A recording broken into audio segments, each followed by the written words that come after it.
Hello, guys. I'm Linguined, and we will analyze this sentence. For thine is the kingdom. Kingdom. No kamea no ke aupuni. Uh, no means for. Ka and ke means definite article.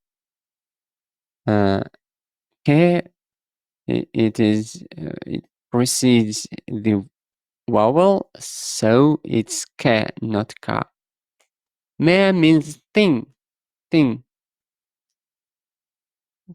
For the thing, uh, literally, no ke aupuni.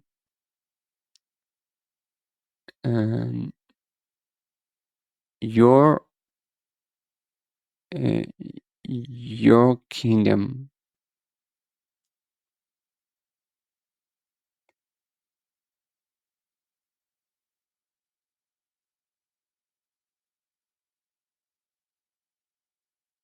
Okay.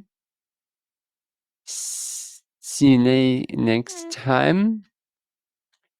See you later, alligator in a wild crocodile.